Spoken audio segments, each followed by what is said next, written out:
Un concept clé de l'économie de la fonctionnalité, c'est le concept d'externalité. Alors l'externalité, c'est quoi?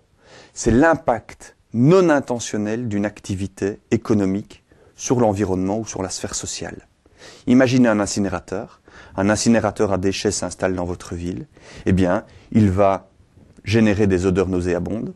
C'est ce qu'on appelle une externalité pour les habitants. Ça veut dire que les habitants vont être impactés négativement par cet incinérateur à travers la gêne occasionnée, sans qu'ils aient une compensation financière ou d'une autre nature pour compenser ces désagréments. Et bien évidemment, lorsque l'incinérateur s'installe dans une ville, il n'a pas pour objectif de gêner ses riverains. L'incinérateur va générer un flux de camions significativement beaucoup plus important, ce qui est susceptible éventuellement de dégrader les routes. Nouvelle externalité négative.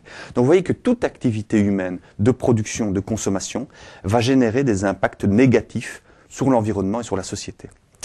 L'économie de la fonctionnalité, elle va s'intéresser de très près à ces externalités. Pourquoi ? Pour définir un nouveau périmètre d'offre, l'espace au sein duquel la nouvelle solution va se mettre en œuvre, de manière à bien mieux adresser la question de ces externalités, c'est-à-dire d'enlever des externalités négatives ou de créer des externalités positives. Reprenons l'exemple de Mohamed et de son centre d'appel. Je vous ai dit tout à l'heure, gros problème de stress chez les médecins. Eh bien, lorsque Mohamed met en œuvre une solution intégrée centrée sur la prévention de la santé, c'est-à-dire qu'il va utiliser les informations qui sont les siennes pour détecter les médecins en danger et pour à un moment donné apporter une réponse à ces risques psychosociaux afin d'éviter que le médecin ne sombre, il gère une externalité négative qui est celle de la prise en charge de l'état de santé du médecin. Alors vous allez me dire pourquoi on fait ça? Ça sert à quoi?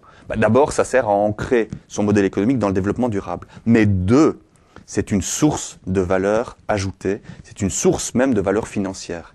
Dans le cas de Mohamed, nous sommes en discussion, il est en discussion avec des assureurs qui seraient prêts, enclins et capables de mesurer le fait que, en agissant sur la santé du médecin, bien évidemment, ces médecins disposent d'une assurance de continuité de revenus en cas d'incapacité. Et bien évidemment, quand vous avez un médecin qui part en burn-out, eh bien, ce sont les plus gros cabinets, donc ce sont les plus gros revenus, ça coûte très cher à l'assureur.